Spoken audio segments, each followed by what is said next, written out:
February 7, 1992, European leaders gathered in Maastricht, a small Dutch city near the German border, and signed a treaty that would create the world's second most powerful currency. They called it the greatest achievement in European integration since World War II.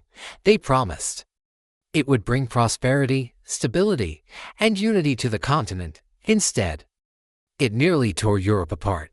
This is the story of how a single currency designed to unite 19 countries almost destroyed them all. And here's what nobody talks about: one country benefited enormously while the others paid the price. The euro was supposed to be different. After centuries of wars, economic chaos, and competing currencies, European leaders envisioned a unified monetary system that would bind their nations together so tightly that another continental war would become impossible. The currency launched on January 1, 1999, in electronic form, and physical euros entered circulation in 2002, from Paris to Rome. From Madrid to Athens, people could now travel across borders with the same money in their pockets. No more exchange rates, no more currency speculation, no more devaluations. It was the ultimate symbol of European unity and ambition. But there was a fundamental problem that economists warned about from the beginning, though politicians chose to ignore it. When you lock 19 very different economies into the same currency, you create a straitjacket. Countries can no longer adjust their exchange rates to match their economic realities. A country in recession can't devalue its currency to make its exports cheaper and jumpstart recovery. A booming economy can't appreciate its currency to cool down inflation. Everyone is stuck with the same monetary policy set by the European Central Bank in Frankfurt, regardless of whether it's appropriate for their individual economy. The architects of the euro knew this. They understood that for a common currency to work, member countries needed to have similar economic structures, productivity levels, and fiscal discipline, so they created something called the Maastricht Criteria, named after that 1992 treaty signing. These were the entrance requirements: keep your budget deficit below 3% of GDP, keep your total government debt below 60% of GDP, maintain low inflation, keep interest rates stable, and demonstrate exchange rate stability for at least 2 years. If you met these criteria, you could join the Euro Club. Here's where it gets interesting. When 1998 arrived, and it was time to decide which countries could adopt the euro in 1999, most of the founding members didn't actually meet the criteria. Germany had a debt-to-GDP ratio well above 60%, so did Belgium, Italy, Austria, and the Netherlands. France was pushing the limits. But European leaders had made such strong political commitments to monetary union that backing out was unthinkable. So they did what politicians do: they bent the rules. They accepted creative accounting. They looked the other way. The Maastricht criteria weren't economic necessities after all. They were political instruments to be applied or ignored as convenient. Before we continue with how this all fell apart, take a moment to subscribe and hit that bell icon so you don't miss future videos. And comment below where you're watching from and what time it is right now. I love seeing our global community come together. Now let us talk about how Germany turned the euro into the most profitable policy decision in modern European history. Germany entered the euro era in a position of weakness. The country was still dealing with the massive costs of reunification after the fall of the Berlin Wall. East Germany had been absorbed at great expense, unemployment was high, and German competitiveness was declining. The Deutschmark, Germany's old currency, had been strong, which made German exports expensive. Many German leaders worried that the euro would be a disaster for their economy. They were wrong. It was about to become Germany's greatest economic advantage. Here's how Germany won the euro game. In the early 2000s, under Chancellor Gerhard Schröder, Germany implemented a series of labor market reforms known as the Hartz reforms. These reforms made it easier to hire and fire workers, reduced unemployment benefits, and crucially, put downward pressure on wages. German workers saw their real wages stagnate or decline for over a decade. It was painful for German households. But it was a calculated strategy. By holding down wage growth while other Eurozone countries allowed wages to rise normally, Germany made its products increasingly competitive.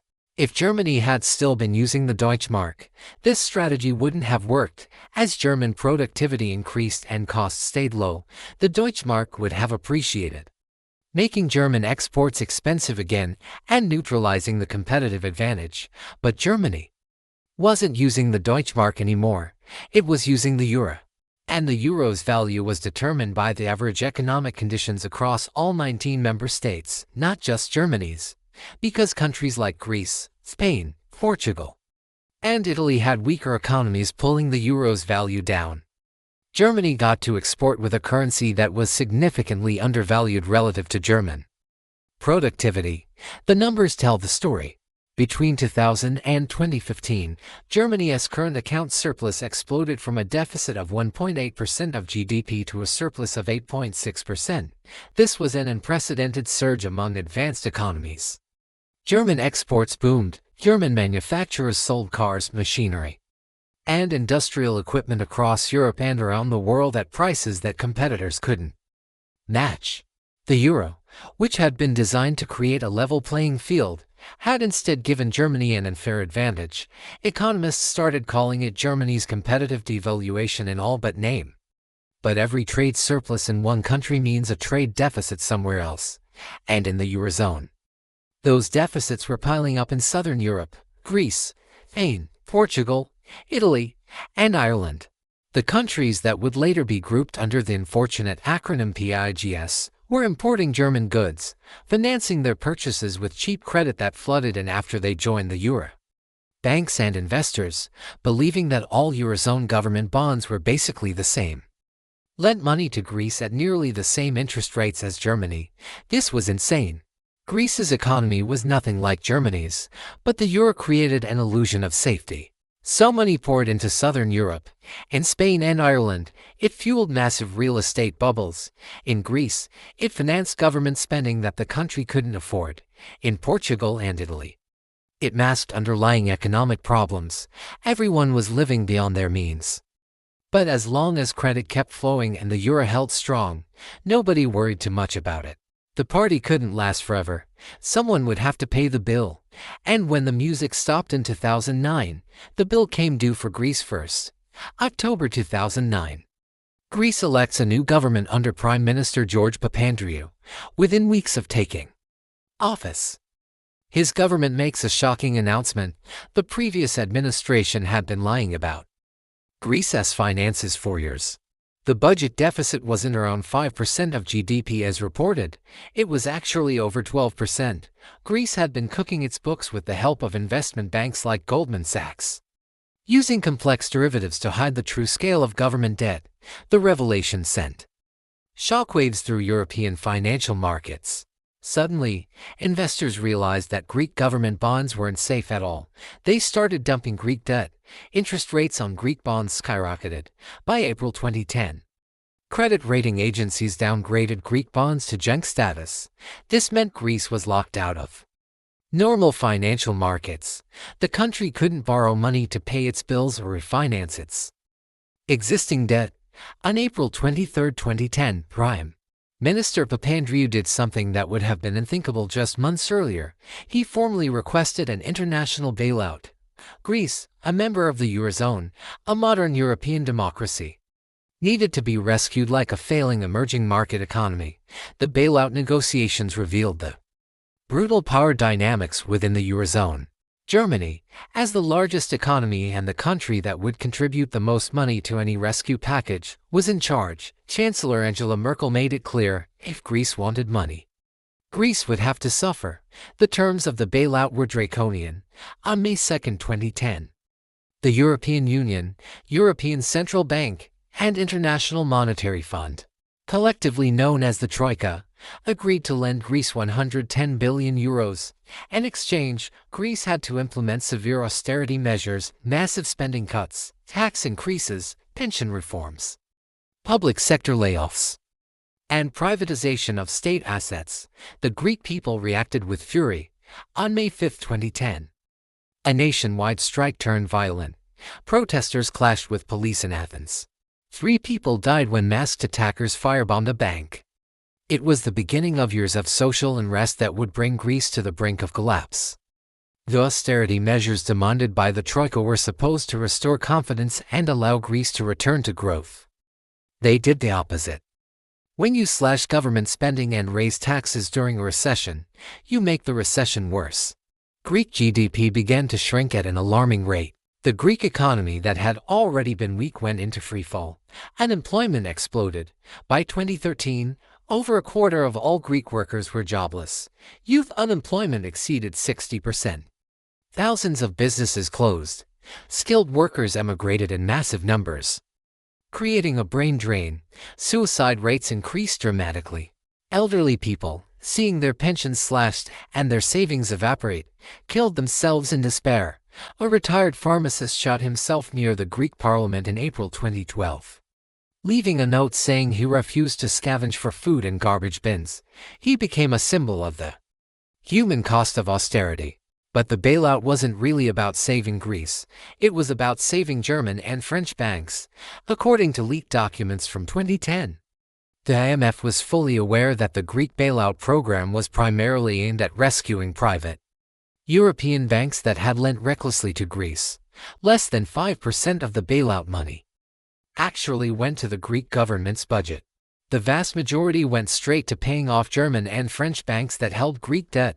Effectively, European taxpayers, particularly German taxpayers, were bailing out their own banks' bad loans while Greece suffered the consequences. Greece needed debt relief.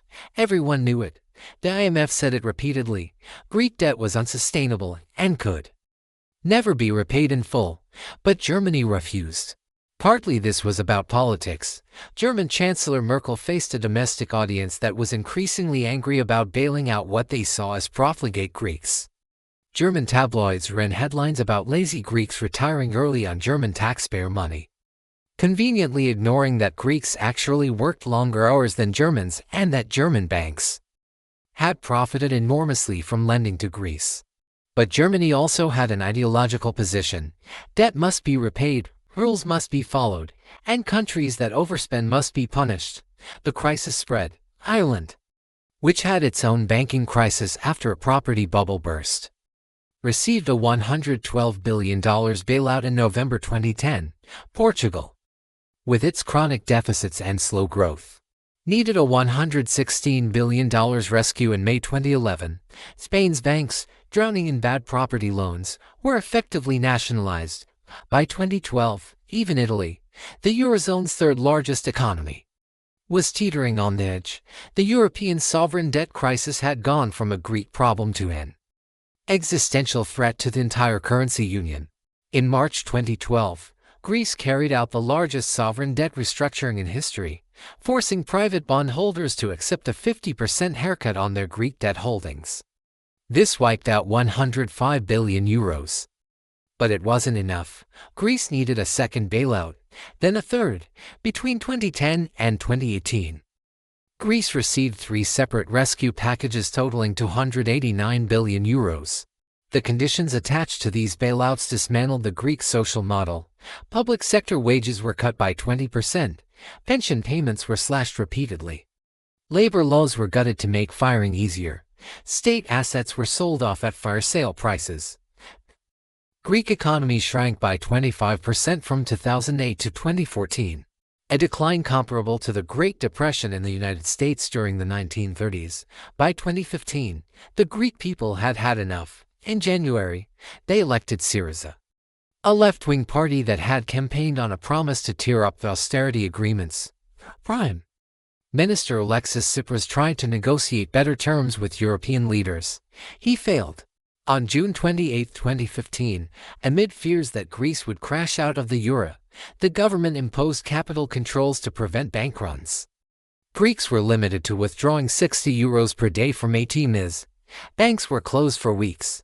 The country was essentially broke, surviving on emergency liquidity from the European Central Bank that could be cut off at any moment. Tsipras called a referendum on July 5, 2015, asking Greeks whether they should accept the latest bailout terms. Over 61% voted no, a stunning rejection of European demands. But it didn't matter.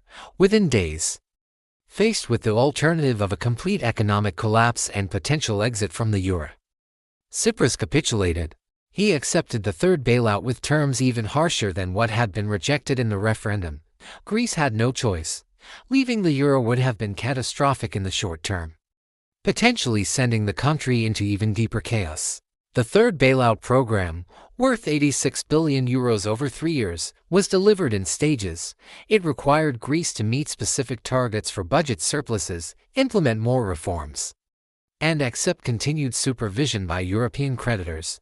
When the program finally ended in August 2018, Greece had officially exited the bailouts. European leaders declared victory, pointing to Greece's return to modest growth and falling unemployment. But the damage was done. Greece's economy in 2018 was still 25% smaller than it had been before the crisis. Unemployment, though improved, was still around 20%. The highest in the European Union. An entire generation of young Greeks had known nothing but crisis, austerity, and economic hardship. And the debt, despite all the pain, all the austerity, all the cuts, Greece's debt-to-GDP ratio had actually increased. In 2009, before the crisis, Greek debt was 126% of GDP. By 2018, it was 180%. The bailouts and austerity hadn't solved the problem, they had made it worse. Greece now owes about €290 billion to the EU and IMF, plus additional debt to private creditors. To service this debt, Greece committed to running budget surpluses through 2060. This means the Greek government must collect more in taxes than it spends on everything except debt payments for the next 4 decades. No major economy has ever sustained such prolonged austerity. Meanwhile, Germany prospered. While Southern Europe suffered through the worst economic crisis since World War II, Germany's economy grew. German unemployment fell to historic lows. German wages finally started rising again. But only after the competitive gains from wage suppression had been locked in. Germany accumulated massive surpluses, making it the world's second largest net creditor nation after China. The euro had worked exactly as Germany needed it to work, keeping German exports competitive while the economic pain was exported to the periphery. The euro crisis revealed the fundamental flaw in the currency union's design.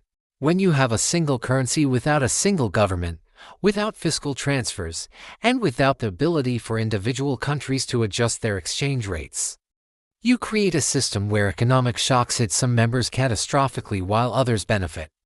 In the United States, when one state goes into recession, federal spending automatically increases in that state through unemployment insurance, food stamps, and other programs.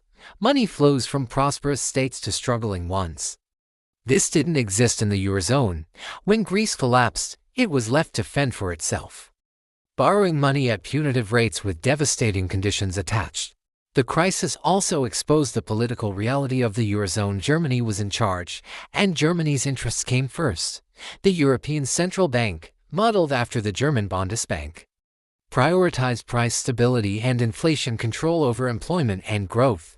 This was perfect for Germany's export-led economy but disastrous for countries that needed stimulus. When Mario Draghi, the ECB president, famously promised in 2012 to do whatever it takes to save the euro and began buying government bonds to lower borrowing costs, Germany opposed it.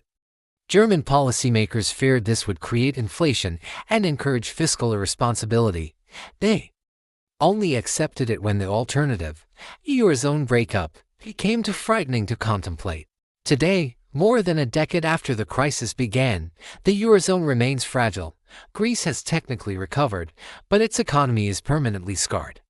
Italy carries a debt load of over 140% of GDP and is growing slower than almost any developed country. Spain's unemployment, though much improved, is still nearly double Germany's, and the structural problems that caused the crisis, Germany's massive trade surpluses, the lack of fiscal integration, the inflexibility of the currency union. None of these have been fixed. There have been some reforms. The European Stability Mechanism was created to provide financial assistance to countries in crisis. Banking supervision was centralized, but these are band-aids on a fundamental design flaw. The euro remains a currency union without a political union, a monetary system without a fiscal backstop. An economic straitjacket that benefits the strong and punishes the weak, and the nationalist and populist movements that have surged across Europe in recent years. From France's national rally to Italy's Brothers of Italy, feed directly on the resentment created by the euro crisis and Germany's perceived dominance. The question remains, was the euro a mistake? For Germany, absolutely not. Germany has extracted enormous economic benefits from a currency that is significantly weaker than the Deutschmark would have been, allowing German industry to dominate European and global markets. For the Eurozone periphery, the answer is more complicated. The euro gave these countries access to cheap credit for years. But when the bill came due, it nearly destroyed them. Greece, Spain, Portugal, Ireland, and Italy paid a terrible price for being locked into a currency union designed around German interests. The euro was supposed to prevent war by binding Europe together economically, in that narrow sense. It has succeeded. There will be no Third World War starting in Europe because the continent is too economically integrated. But the euro has also created new divisions, new resentments, and new forms of domination. Germany doesn't need tanks to control European economic policy. It does it through the ECB, the Stability Pact, and its position as the largest creditor. The Eurozone has become an empire by other means, with Germany as the hegemon and the periphery as the provinces paying tribute. Some economists argue that the euro can only survive long-term if Europe moves toward true political union, a common budget, eurobonds, fiscal transfers from rich to poor regions, and democratic accountability at the European level. Others believe the Eurozone is doomed to crisis after crisis because the fundamental contradictions can never be resolved. What's certain is that the next crisis is coming. Italy's economy is stagnant and its debt is unsustainable. If Italy faces a Greek-style crisis, the Eurozone doesn't have the resources to bail it out. Italy's economy is 10 times larger than Greece's. The story of the euro is a cautionary tale about grand ambitions and unintended consequences. European leaders wanted to create a symbol of unity and prosperity. They built a system that transferred wealth from south to north, punished economic weakness, and concentrated power in Frankfurt and Berlin. They promised that the euro would make Europe stronger. Instead, it nearly tore the continent apart and created resentments that will last for generations. The Greeks who lost their jobs, their pensions, and their futures won't forget who demanded austerity, and the next generation of Europeans will have to decide whether this currency union is worth saving, or whether the dream of a united Europe requires something very different from what exists today. If this story opened your eyes to how currency unions can reshape power and destroy economies, make sure you're subscribed. The patterns we've explored here: a dominant economy benefiting from monetary arrangements that crush weaker partners. This isn't unique to Europe. It's playing out in different forms around the world. Understanding these dynamics is crucial for seeing where the next crisis will emerge.